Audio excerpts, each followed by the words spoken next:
Good afternoon, y'all. My name is Mike Kanan. I am COO of Stranger's Guide. We're an award-winning publication that commissions stories from local writers and photographers to build authentic portraits of place, from Scandinavia and Tehran to Colombia and Lagos. Learn more about what we do at strangersguide.com or connect with me after this session. I'm very pleased to introduce Peter Moore. Peter is currently SVP GM of Sports and Live Entertainment at Unity. Peter was previously at Liverpool FC as CEO and was named Premier League CEO of the Year in 2019. He has held leadership positions as the CVP of the Interactive Entertainment business of Microsoft, heading the Xbox platform business as President and COO of Sega America, and SVP of Marketing at Reebok International. Please join me in welcoming Peter to the stage.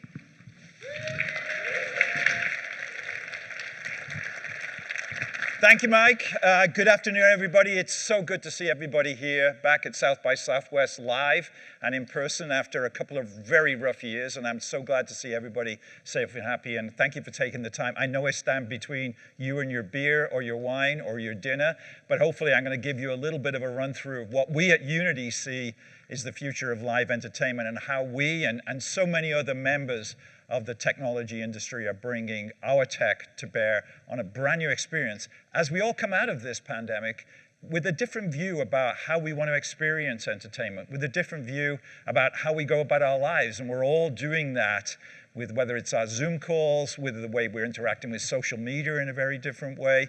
And I think what we at Unity see is this massive opportunity, that this race to digitization, that if there is a silver lining to this pandemic, has pushed us through. So I'm going to take you through a little bit of a whistle-stop tour, a little bit of a great announcement of something we're very excited about. But let's start with Unity. If you're not familiar with Unity, let me run a quick video here and explain what we're doing to be able to bring real-time 3D to the world, not only in live entertainment, but across multiple industries. In Unity, you can do anything. So what's the real-time engine? It is a piece of software, but it's so much more than that. Unity is an environment built to build video games, but these other industries are getting on board. Whether that's film or games, construction or automotive, this creative medium is available to everyone. Using Unity from the backseat, we can test how rain will look and the wipers performance.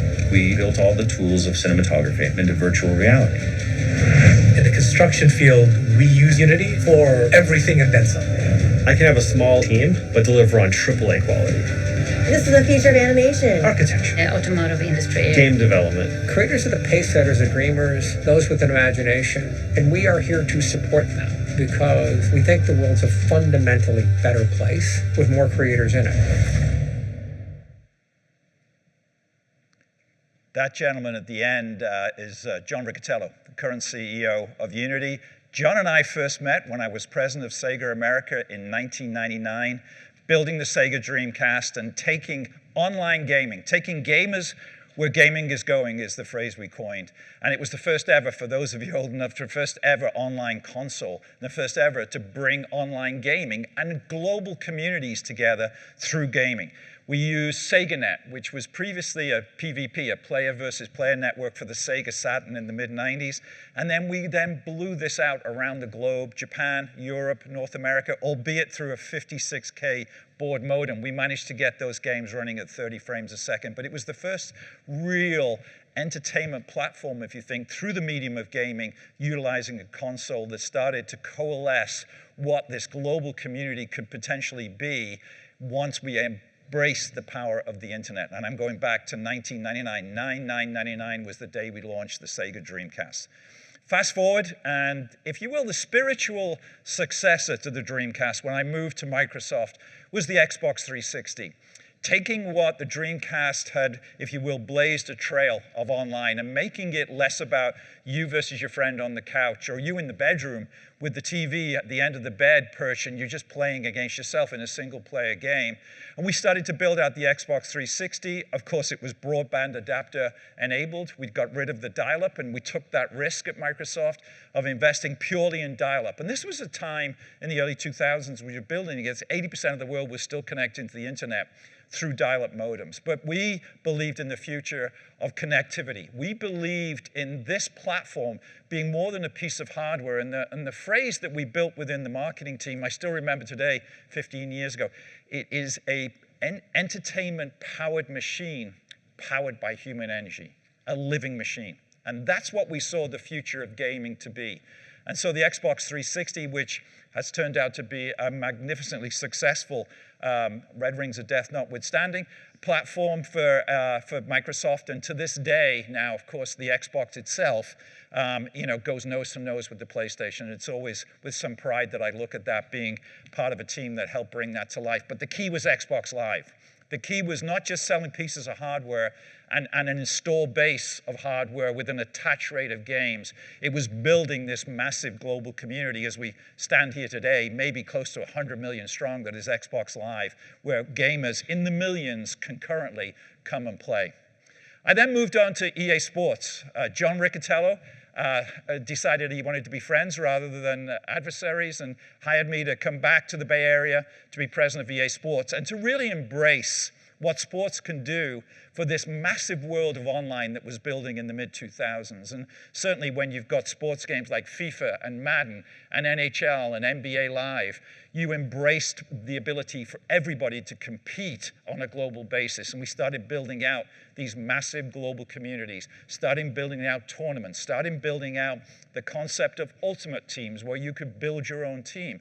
And to this day, EA Sports still relies very heavily not only just on the game itself and the way you play the game, but the millions of people that will play either with you or against you in any environment. And you only have to look at FIFA, which we'll talk about later, to see the gold standard, I believe, of online gaming and building massive communities on a global basis. More recently, I went from the world of virtual games to the world of real games. Moved back to my hometown of Liverpool in 2017. I'm very fortunate 3 seasons with the Liverpool Football Club, as Mike announced at the beginning here, as CEO, when we became champions of the world, champions of Europe, and champions of England. But what did I learn there? I was able actually, very similar to gaming, hundreds of millions of people are Liverpool fans, like hundreds of millions of people are gamers. And utilizing gaming experience, connecting through technology, an incredibly diverse and geographically diverse group of fans who were thirsting for content 24 hours a day. Football is only played 90 minutes once a week, maybe twice a week if you're playing in cup competitions. But the other 23 hours, you're looking for content. You love your team. You want to know more about the players, the manager, what's going on in training. What is the human side of the players that previously you'd only seen on the pitch or on television?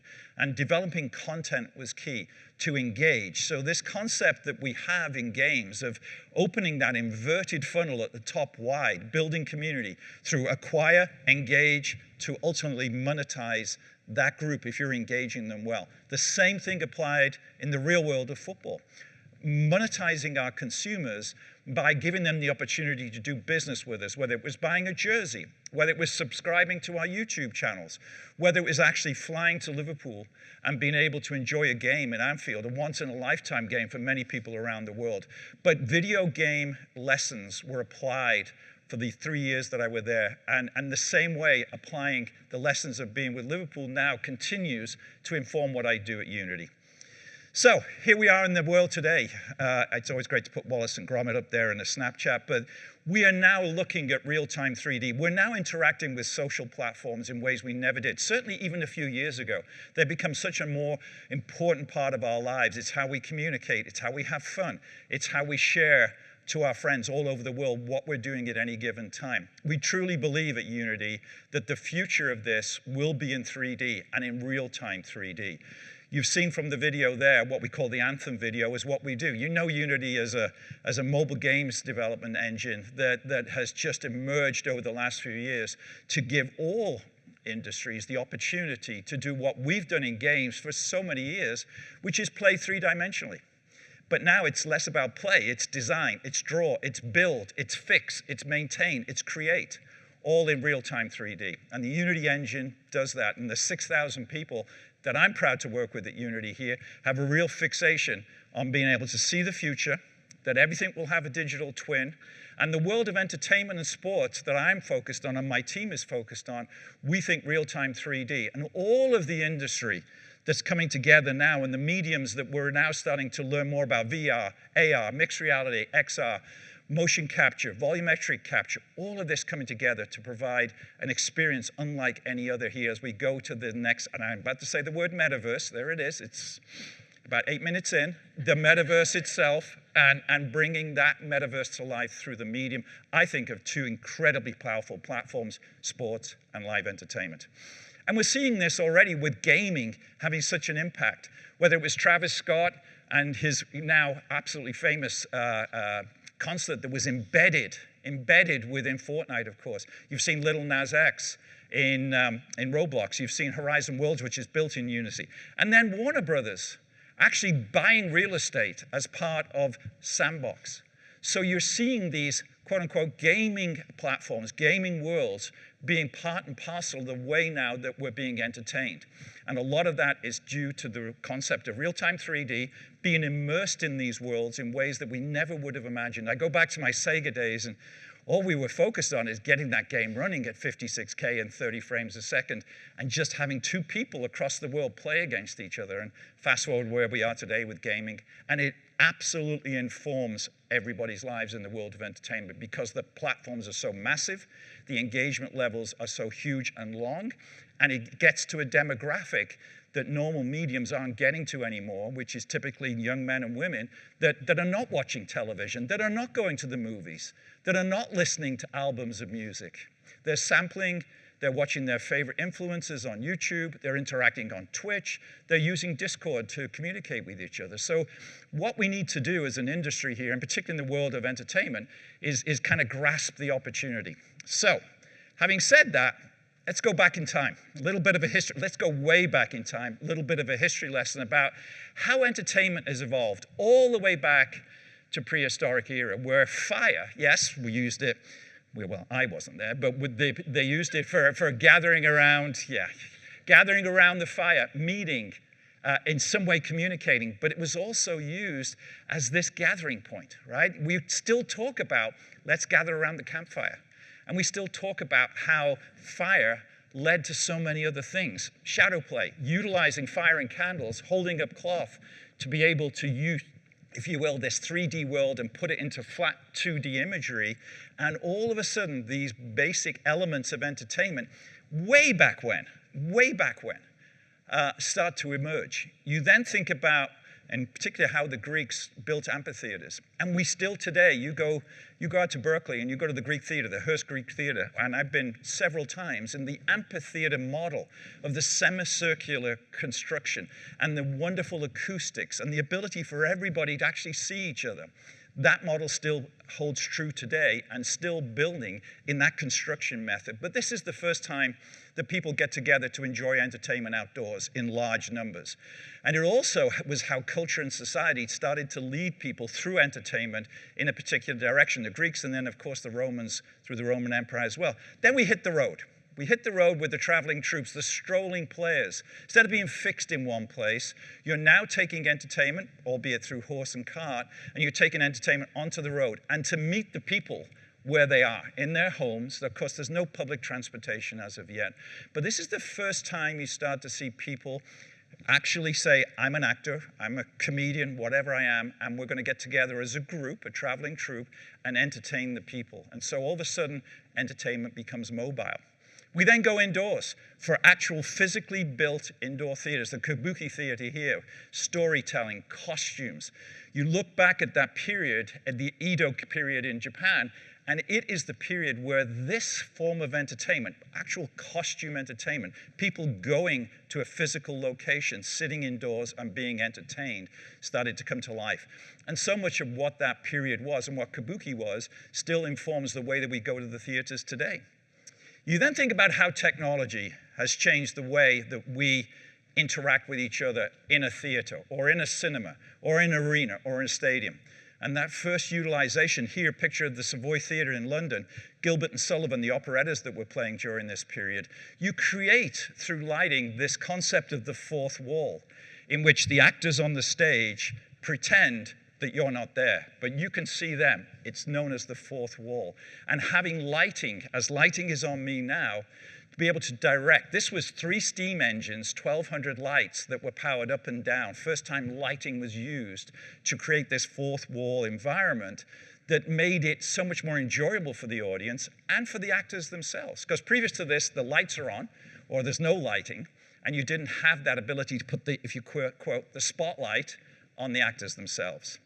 We then think about how then it permeates homes around the nation.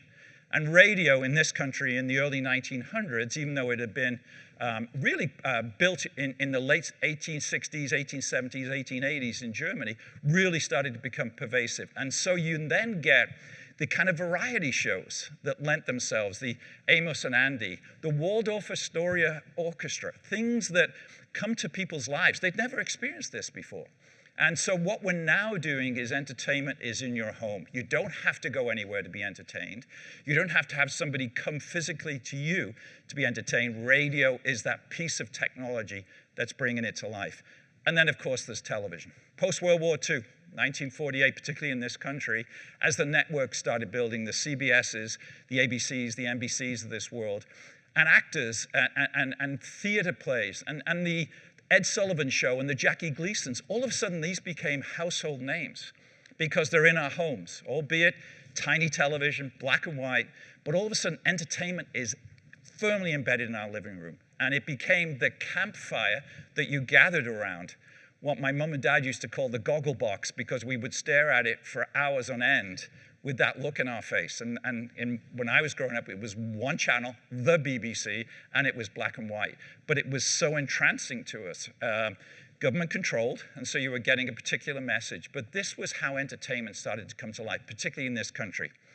You think about amplification, which you need as you start to work your way into the bigger stadiums. So tens of thousands of people, if not hundreds of thousands of people, can come visit. Now, this is the famous 1965 Shea Stadium from the four lads in the town I grew up with, who will tell you, as they came out of there, that they couldn't hear a word they were singing. The screaming of the girls, of 56,000 girls primarily, there at Shea Stadium, completely overwhelmed the amplification system. But now you're building technology that lets you go to a stadium environment, and theoretically, and it got quicker, better right after that with Led Zeppelin and Rolling Stones driving the way, because they could fill stadiums at this point. Those systems got bigger. So now we're in stadiums in our tens, if not hundreds of thousands. And then we go global. Live Aid was that moment in time in 1985. You're at the old Wembley Stadium, and concurrently, a few hours later, you're at JFK Stadium in Philadelphia. And you've got artists like Phil Collins jumping on the Concorde to be in London in the morning and Philadelphia in the afternoon and perform. This is the brainchild, if you recall, of Bob Geldof of the Boomtown Rats. And this was during an incredibly difficult time in Africa with the famines in Ethiopia. And somebody came up with the idea that entertainment and the global nature of entertainment can be a platform to do good, which actually had not happened before. And so that experience that day at Wembley and in Philadelphia later in the day raised over £200 million. At current rates, that's about $1 billion as we look back and the rate and the way it would change to where we are today. But more importantly, it put entertainment front and center as a global entity that would allow people to be able to give money for those who are really struggling. And we take it for granted today, the benefits and the charitable events that we all go to. But this was the first real big one, driven by Bob Geldof, interestingly, with an idea from Boy George of Culture Club, who thought, why don't we do this? Because there was so much pain and suffering in the world at that point that he said, why don't we try and corral everybody in the music industry, Jagger, Bowie, all of these, Paul McCartney, and bring them all together. And of course, Queen, during that 21-minute on stage, regarded by many as the greatest 20-minute pop show in the world in history, of when Freddie Mercury was able to lead that 125,000 Wembley crowd in the great Queen songs of that day, including Bohemian Rhapsody. But entertainment was now front and center, not only to entertain, but to do good. Fast forward to today, laser shows, Pink Floyd, Dark Side of the Moon. It doesn't surprise anybody here that groups like Pink Floyd, innovative, and still to this day will do the wall and utilizing technology, utilizing lighting, utilizing innovative audio and environments. Projection mapping, first used at Disney in the Haunted Mansion. and using that imagery of projection and using that to create this three-dimensional element. And then drones, which at first we were all, if you recall, worried about drones as this kind of platform for evil a little bit. They're going to spy on us. They can be militarized. They can be weaponized. But more and more drones have been used for entertainment. And recently, and I'm going to refer to this a little later, was at a show in Las Vegas where 200 drones synchronized in the night sky. An unbelievable experience. Holograms, 2-pack. Can be a little creepy at times, I'll admit, but the utilization of the mocap and multiple technologies coming together, you recall 2-pack. And if you go to Vegas today, Whitney Houston every night appears in holographic form. And again, you know, for me, not really what I want to see, but a lot of people that miss Whitney, if you will, can go and watch and enjoy Whitney three-dimensionally. So technology being used in a holographic form as well to bring people to life that have sadly passed on gives you that opportunity, particularly for a next generation that never had the opportunity to enjoy them when they were here. Immersive theater. Let's take down that fourth wall.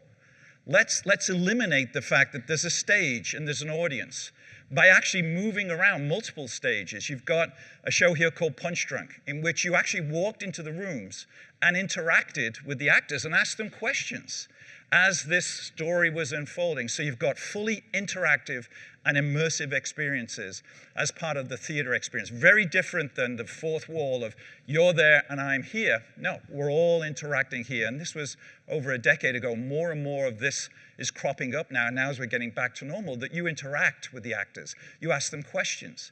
You actually solve some of the puzzles and stories as part of the actual theater.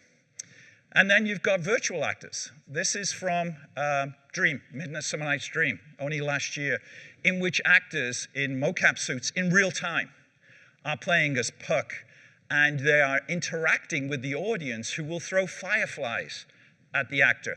And then the actor reacts to the fireflies from the audience and moves accordingly. So not only are you seeing things virtually, but you have, and this is the key of the future, you have the ability to utilize the technology and interact, immerse yourself in what's going on, but change the way that the actor is acting, or change the storyline, or change the direction and the journey that the story is going in. And this lean in becomes critical here.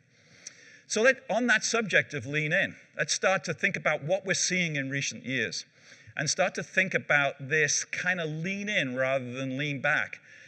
Wave, which is a company, great client of ours at Unity and uses Unity, has been very successful in recent years. And I'm going to show you a quick video here and talk over it and give you a little bit of insight what their thinking is.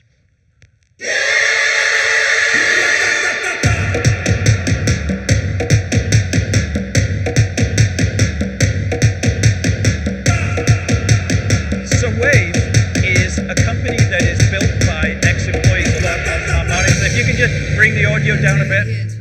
There we go. Those of you who remember things like Rock Band and Guitar Hero, you've got some of the folks that were part of that, in particular the Harmonics team, who've done brilliantly in the last couple of years in engaging with artists and then bringing those artists, particularly during the pandemic when we had no physical concerts. And you can see some of the environments they played. What they're using is motion capture technology, real-time motion, and gaming platforms that bring some of the environments to life with gaming tech, with gaming engines. And in the case of this, very proud that Unity is a big part of their business here. They've had Justin Bieber, as you saw here, The Weeknd, Alice in Wonderland, all bringing these artists to life. Obviously, they have to cooperate. They have to be part of the show and bringing their shows to life at a time, a very difficult time, when live shows, of course, were not happening here. And these artists, forward-thinking artists, looking at these amazing environments they were created, wanted to still engage with their fans, wanted to still have a presence with their fans. And they were doing it through real-time 3D, through motion capture, through green screen, a lot of different text to try to create what the environment you saw there as this bridge between what was not happening, which was physical concerts, and what now needs to happen, which is the blending of both the physical and the virtual, and we'll talk about that.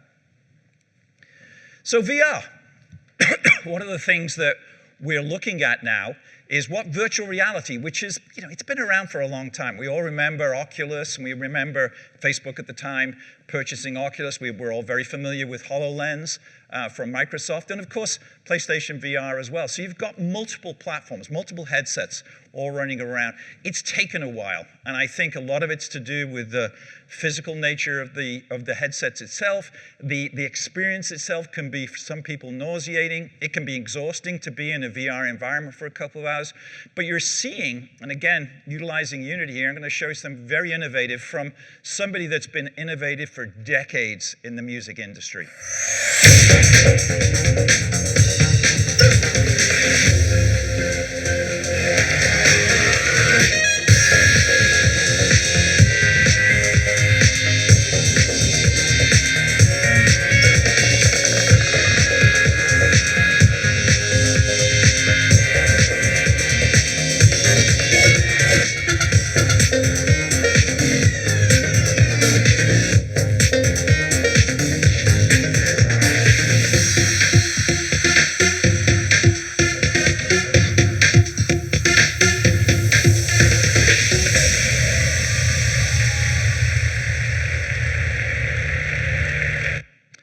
So Jean-Michel Jarre, who has been doing this for decades and always been on the cutting edge of utilizing technology to bring his particular brand of music, kind of a house, dance, EDM style to light, but always has used lighting and audio and innovation to bring it to life in very different ways. Obviously, you saw there, he's in Notre Dame Cathedral in Paris, except he isn't. He's in part of VRChat. And this is a social element of a platform. It's not just you and the VR experience, but you can get in. You can be in the chat, and the reason that it's called chat is that it's a social platform where people are interacting with the artist here. And we think that this, again, allows you that level of interactivity and immersion you're not getting maybe in a normal VR experience. And we're very excited at Unity to be part of empowering VRChat. Let's go back to my old life. The last time I was here at South by Southwest 3 years ago this week, I was CEO of Liverpool Football Club, and I gave a presentation similar to this about the virtual world of football, soccer, and the real world that I was then in as CEO of Liverpool Football Club. And this worlds collide, this collision. And a lot of people, as EA Sports and FIFA in particular becoming the world's biggest video game, were concerned that sports games, real life, if you will, we're going to be negatively impacted by the virtual world, that kids will not go out and kick a ball around, that they would lose interest in the real game itself, that they would immerse themselves in the virtual world and not have any great understanding of the history, the clubs, the competitions, the players. Well, nothing could have been further from the truth. And what you're seeing here, I think, with FIFA is this gold standard of the virtual world and the real world coming together. When I was at EA, I was concerned. I'm a football fan, I'm a soccer fan, and I wanted to make sure that we were not negatively impacting the game that I love and played all my life, and it's been a big part of my life. Our research told us that people, young people, typically young males who were playing FIFA, were smarter about the game, knew more about the game, knew more about the tactics, knew more about the players, knew more about formations, knew more about club history, and were more likely to actually go to games or go play the game than those who didn't play FIFA. And that stands true today. So this is this blending that people worry about. Is it going to overwhelm real life? Is it going to actually take away from real life experiences?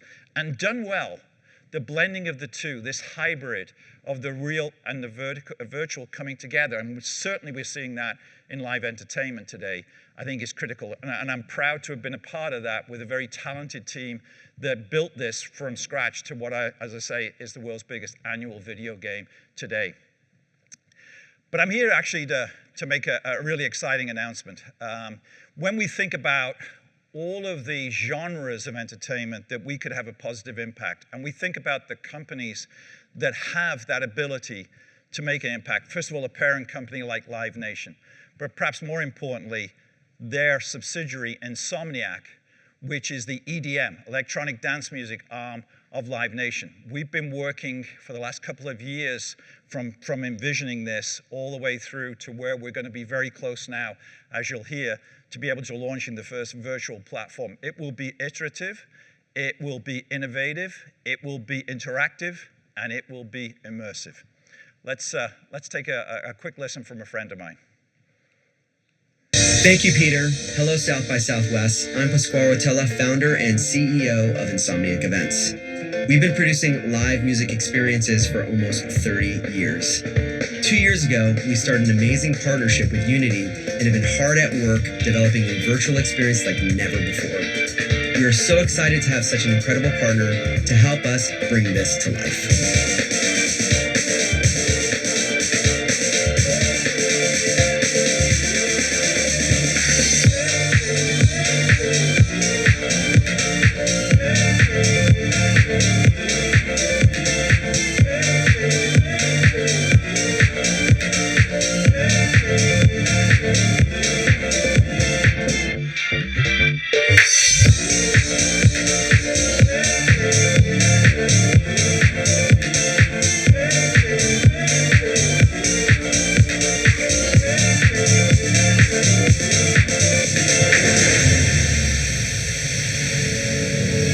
Since 1993, Insomniac Events has been creating some of the largest dance music experiences around the world. We bring people together through music and art, while giving them a space to feel free to be themselves. A diverse community of people from all different walks of life come together to become one.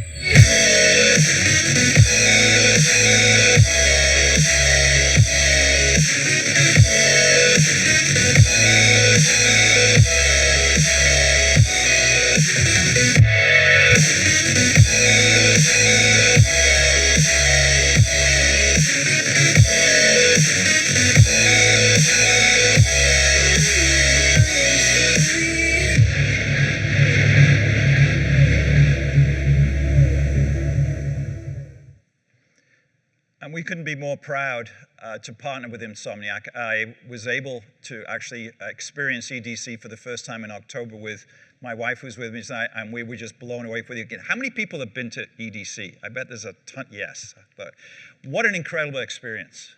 And what an incredible opportunity for us to be able here at Unity to partner with Insomniac, not only for the 175,000 people that are fortunate to be at the Las Vegas Motor Speedway for that weekend, but the millions of people around the world who wish they could, who wish they could get on a plane, who wish they could afford a ticket, who wish they had the time to travel to Las Vegas and have this incredible, almost once-in-a-lifetime experience that I found so uplifting and so fulfilling. And so at Unity, our ability to build platforms, and this is going to take time, but build massive scale platforms that allow people all over the world, not just to lean back and watch a video of EDC, but to lean forward and interact with the artists. 8 stages at the EDC field. Kinetic Field is the main stage. DJ Tiesto, Skrillex, Diplo.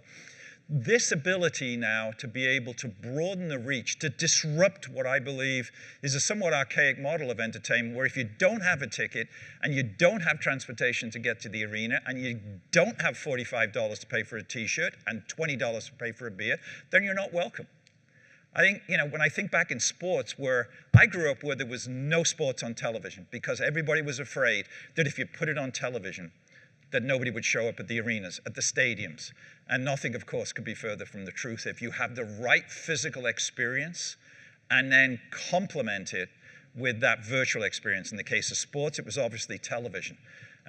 In the future, we think it's going to be real-time 3D where you can interact. It's the same here. And from the perspective of what we need to do is to globalize the reach of what a concert festival at weekend is in the case of EDC, and to bring it to people all over the world. The idea is to light up the world so that people, no matter where they are, no matter what they've got in their wallet, can have an EDC experience. Technology will power that. And so to be able to partner with Pasquale and Cam and Adi and his so forward-thinking team that sees the future, that has had, a tough couple of years. If you're in the venue business, you've had a really challenging couple of years. And so during that period of time, they think about what their future looks like. And the future is interactive, the future is global, the future is immersive, and it's based on a technology platform that all are welcome here, which is their mantra. So let's think a little bit about what we are going to be experiencing in our homes. And let's dive into Unity Stadium, the stadium of the future that I just talked out. This is what we see happening, these interactions, if you will, the metaverse, Web 3.0. You're interacting here in the stadium environment, and you're not just watching the artist like we're so used to. If you go to a concert with a band or not, you're interacting in incredibly different ways. You've got chat bars going because you're looking either through your tablet or your phone, which is live. Maybe you're wearing a VR headset. Maybe you're wearing some form of glass in the future. You may have augmented reality in the stadium itself, and you can see here that you've got your artist who may or may not be there. You can interact, you can purchase something for tomorrow, you can go find out where your friends are. All of this brought to life in a stadium environment that typically is very focused on simply looking at somebody on a stage and having that experience wash over you. The difference now is no longer linear and passive, it's engaged, lean forward, and interactive. Think about the sentient home, the home that knows where you are, what you're doing. You've got the concert going on in the home. You've got somebody live streaming on the left looking at different camera angles. You've got the band in augmented reality on the coffee table. You've got people interacting physically with the environment because whatever they're doing with their body is interacting and influencing what's going on the stage. You see the stage itself, and you've got probably NPCs there, but your friends are there, and they are feeding back to you what's going on in different camera angles. So you're experiencing it in different ways that are customized to what you want to see. We go out to the city, and there's all sorts going on. That concert's going on, but you can see here, again, we're interacting with our friends. People are playing augmented reality soccer game. The fountain is lit up. Chat boxes are going on. So this is, if you will, this kind of Minority Report environment, this kind of Web 3.0 metaverse that we're all dreaming of. It's not here yet, but this is the way that we're going to enjoy, experience, and most importantly, interact with entertainment, interact with environments. Find ways that we can have a deeper experience, a more efficient experience. Find ways to interact with the artist, to commercially interact with the artist. You think about autonomous driving now. Self-driving cars will take away our need to be at the control, gives us more opportunity to do entertainment things, to watch sporting events. You've got OLED screens all the way around your car. The car is driving itself from A to B, and yet you are there and you can still have this opportunity to play games, to watch sporting events or live entertainment events live. It may be on the screens. You saw recently at the Motor Show, BMW utilizing this kind of OLED technology to change the paints and the ability for you to have a greater sense of agency and control over what you're doing. So when we think about this future in which we're leading towards, from our perspective at Unity, it really is about real-time 3D. It really is about everything having a digital twin. It really is about being immersed in the experience rather than sitting back and let the experience wash over you. It's about changing that experience or interacting with that experience so that you can make it change direction, or you can have a real fundamental way to interact with the artist, to interact with the show that you're seeing, and bringing all your friends together no matter where they are in the world. We think that becomes the key. And you think about all of the things that we're able to do. This is what you're seeing on the screen is rendered in real time in Unity Art on our platform here. And so I want to leave you, and we'll throw this open to questions, so get your questions ready here. We do have a good 20 minutes to answer questions. I want to leave you with these thoughts. Technology and the world certainly of live entertainment, which we're here to talk about today, really will have this ability for us to be able to accelerate the way we interact with the technology of the future. I took you all the way back to prehistoric era and how it started with fire, and how technology, as fundamental, as rudimentary as it may have been, changed the way we're being entertained. From fire all the way to the modern day of the stadium we just looked at. And I think we're going to see quantum leaps going forward again as we step into that real-time 3D world. Unity has a great role to play in that, but we won't be able to do this on our own. And I think from the perspective of whatever this metaverse is going to be, it's going to be a fundamentally exciting time. As always, technology companies like ourselves are going to iterate, we're going to fail fast and hopefully fail cheap, and then we're going to learn. And it takes me back to the Sega Dreamcast. We were building out online gaming, and I always remember somebody saying to me, this is great, but how is it going to make money? How are people going to engage? It's the internet. There's no way to make money on this. Well, I don't know what online gaming is today, 150 billion or whatever it is, but 20 years later, here we are. And I think 20 years from now, it won't be me on this stage, but somebody will be talking about, remember when we started talking about this metaverse and what we take for granted today?